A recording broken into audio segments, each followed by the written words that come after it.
Baik, moderator yang sudah memberi kesempatan kepada saya. Bismillahirrahmanirrahim. Assalamualaikum warahmatullahi wabarakatuh. Waalaikumsalam warahmatullahi wabarakatuh. Selamat pagi jelang siang, salam sejahtera kita semua. Ini hari Jumat, hari berkah, jadi harus kita padatkan waktu yang bisa bermanfaat bagi kita semua. Itu yang pertama saya ingin menyampaikan rasa hormat saya kepada Pak Kadis Pendidikan Provinsi Selatan yang telah memberi ruang kepada saya untuk menyampaikan sharing beberapa hal kaitannya dengan penguatan guru kita yang sangat luar biasa. Juga saya sangat bangga dan hormat kepada sahabat saya Pak Dirjen, ya Pak Iwan Sarir. Beliau sebelum Dirjen sudah saya sering bertemu, mulai di Padang, lalu selalu saling berinteraksi, selalu cat-catan dan seterusnya sampai hari ini beliau hebat jadi Dirjen. Selamat Pak Dirjen, Pak Iwan, atas sharing yang sudah diberikan kepada teman-teman guru. Ya, yang saya hormati juga seluruh teman-teman, para pejabat di jajaran Dinas Pendidikan Provinsi Selatan dan para teman-teman, Bapak Ibu kepala sekolah di semua level, semua jenjang, dan seluruh penggiat pendidikan di Sulawesi Selatan dalam rangka Hari Guru Nasional tahun 2020. Ini adalah sebuah momentum yang menurut catatan saya ini perlu kita seringkan dengan baik. Saya merasa sangat berkepentingan untuk menjadi bagian dari proses kegiatan ini dalam rangka Hari Guru Nasional di tahun 2020. Bapak dan Ibu yang saya hormati, saya ingin mengawali bahwa betapa guru itu adalah kata kunci atau hal esensi dasar dari sebuah proses pergerakan atau kemajuan dari suatu bangsa, ya, suatu bangsa. Jadi gurulah peletak dasar. Tidak ada orang yang mampu beraktivitas hari ini di Republik ini untuk mengakselerasi pembangunan, untuk memberi penguatan dan kualitas sumber daya manusia kecuali karena melalui proses pendidikan yang disebut yang diinisiasi dan digerakkan oleh teman-teman guru yang hebat-hebat. Tentu jujur kita katakan hari ini bahwa kalau produk selama ini itu kita masih bisa terima, katakanlah Pak Dirjen, teman-teman semua. Kami sering mengatakan begini di pertemuan-pertemuan bagaimana mengolah PPG ini untuk menghadirkan guru masa depan, guru yang pada akhirnya kita bisa mendapatkan titik balik dari sebuah proses untuk menghadirkan guru yang luar biasa. Tentu tidak sekedar membalik telapak tangan. Katakanlah sejauh ini kita menganggap ada sesuatu yang keliru. Hari ini kita perbaiki bersama Pak Dirjen, saya kira. Kita perbaiki semua itu dan kita sudah menemukan beberapa cara sebetulnya. Cuma kan hasilnya itu harus ya minimal 4 tahun, 10 tahun baru kita lihat. Jadi teman-teman ini kadang-kadang masyarakat kadang-kadang sering ngebully kita menganggap bahwa mana hasilnya. Padahal ini kan baru kita mulai sebuah perubahan yang baik menuju suatu titik balik untuk mengatakan bahwa inilah guru masa depan yang sesungguhnya yang diharapkan Republik ini hadir. Kira-kira begitu. Bapak dan Ibu yang saya hormati, saya ingin mengatakan bahwa sebuah negara maju setidaknya rasio jumlah penduduk itu memiliki kewirausahaan. Ini saya bicara kewirausahaan karena saya diberi materi itu. Kewirausahaan atau entrepreneur, jiwa entrepreneur bagi guru. Kampus UNM ini sebagai pencetak guru juga pencetak ilmu selain guru karena diberi 2 mandat, mandat kependidikan dan mandat keilmuan.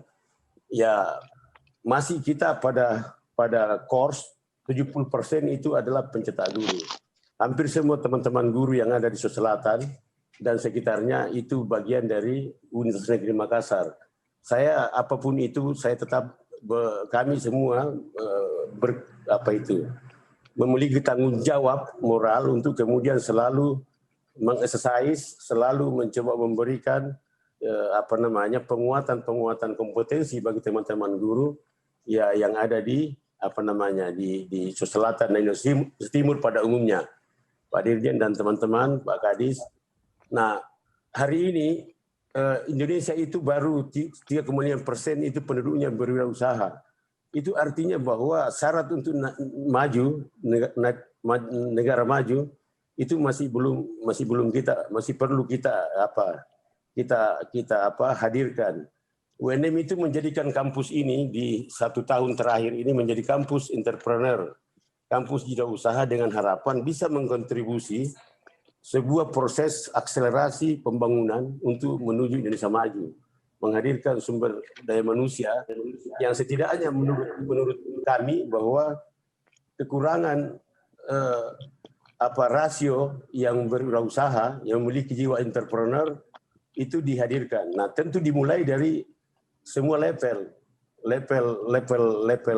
PAUD, level SMP, SMA dan sederajat sampai ke perguruan tinggi. Kita ingin menghadirkan itu. Kita menghadirkan setidaknya jiwanya yang kita bangun dulu. Kalau dalam lagu Indonesia Raya, bangunlah jiwanya, baru kau bangun raganya. Kira-kira begitu. Bangun. Siapa yang ingin membangun ini adalah guru, mulai dari semua level. Nah, saya mau mengatakan begini. Kalau kepala sekolah di semua level, guru memiliki jiwa entrepreneur, maka dia akan selalu mencoba menghadirkan sebuah layanan, sebuah pemaksimalan dari sebuah potensi yang ada di sekolahnya. Untuk bisa tidak sekedar menggugurkan kewajiban sebagai kepala sekolah, menggugurkan kewajiban sebagai guru, tapi selalu berusaha memiliki jiwa entrepreneur itu adalah kreatif dan inovatif. Kira-kira begitu.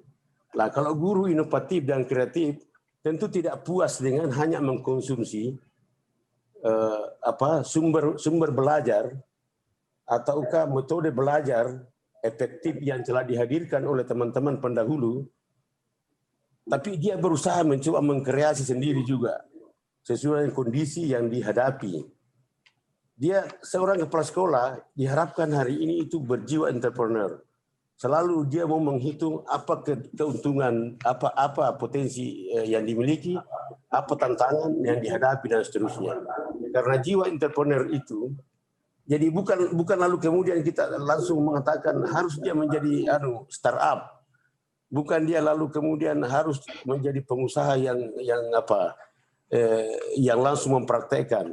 Tetapi yang ada adalah siapapun alumni kita kemudian, alumni SMP, alumni SMA, SMK khususnya, ya yang vokasi, kita berharap bisa memberi kontribusi bagi negara dalam hal membuka lapangan kerja, bukan menjadi beban bagi negara setelah melalui proses pendidikan di kita.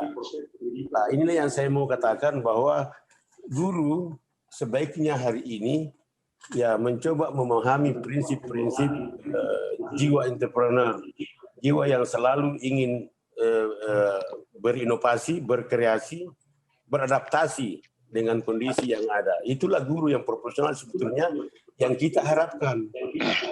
Guru harus kreatif.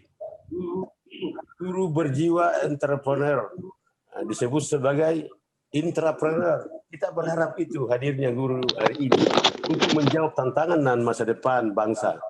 Ya, hari ini sungguh-sungguh sangat luar biasa di Hari Guru Nasional yang tahun 2020 ini. Saya ingin mengatakan bahwa teman-teman guru ya sebagai penggerak sebuah proses menghadirkan sumber daya manusia yang akan mengambil peran di tengah-tengah masyarakat di semua level kehidupan, itu perlu diberi jiwa kewirausahaan atau jiwa entrepreneur. Nanti kemudian katakanlah ada 10% ya atau 5% dari semua jenjang yang kita lakukan bisa memberikan nuansa nuansa apa namanya atau perilaku kreasi dan inovasi itu tadi, jujur, berani mengambil keputusan, tidak suka dengan kebiasaan, inilah semua ciri-ciri. Jangan kita rutinitas itu terus, bosan juga kita tanpa ada kreasi-kreasi baru.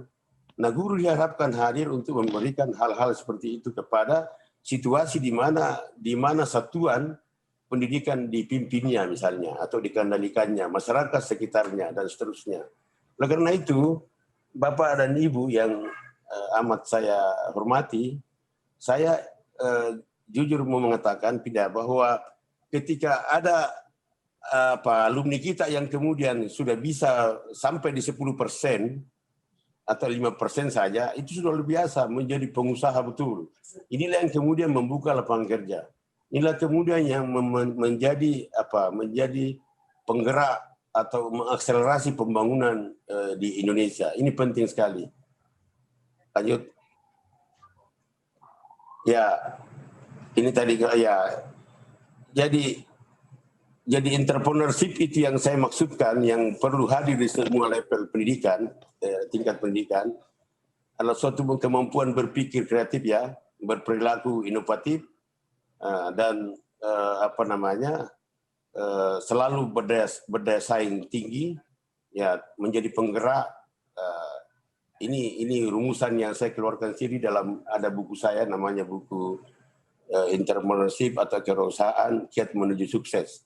Itu ada di situ, saya sudah gambarkan semuanya.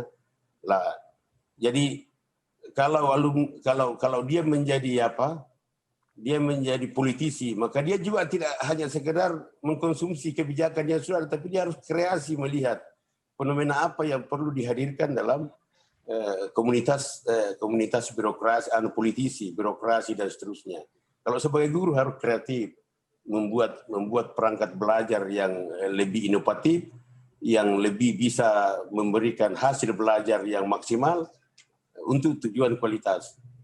Jujur saya katakan bahwa ya saya selaku, tentu siapapun rektor UNM sebagai pencetak guru yang sudah berada di masyarakat, saya merasa bertanggung jawab penuh untuk kemudian, jadi kehadiran Pak Kadis ini itu tidak seorang diri, tapi itu secara kelembagaan kita titipkan kepada pemerintah. Begitu juga di Provinsi Sulawesi Barat, itu juga titipkan untuk menjadi. Nah, kalau hari ini kita mulai mengevaluasi, saya ingin melihat kira-kira 2 atau 3 tahun ke depan, apakah betul bisa memberikan dampak? Apakah betul ada kreasi di Kadis ini sebagai pengelola? Prof. Jufri, kemudian Prof. Prof. Gufran misalnya. Kalau tidak ya sudah, berarti semua sama aja, lebih baik kita tarik aja ke kampus. Kira-kira begitu. Itu lebih baik tegasnya di situ. Karena itu Pak Kadis dan semua teman-teman ya hadirkanlah proses untuk menghadirkan sebuah proses melahirkan pemimpin masa depan, seperti Pak Dirjen tadi menyampaikan bahwa mari kita mencoba mengelola pendidikan ini sehingga bisa melahirkan pemimpin-pemimpin, calon pemimpin bangsa ke depan yang lebih berkualitas untuk menghadirkan Indonesia lebih maju. Ya, Pak Mas Menteri ini saya kira sudah sangat tegas mencoba memberi banyak kebijakan di awal beliau diamanahi menjadi menteri, Mas Nadiem Makarim. Itu kami sangat merespon ya, bahwa ini semua bagian dari bagaimana ada kemerdekaan dalam belajar, ada kebebasan dalam belajar, ada ruang untuk mencoba tidak hanya menghadirkan satu kompetensi bagi seseorang, tetapi dimungkinkan lebih dari itu. Itulah yang dimaksud dengan kampus merdeka dan merdeka belajar. Bukan berarti bahwa sejauh ini kampus tidak merdeka, tidak. Sejauh ini kampus merdeka.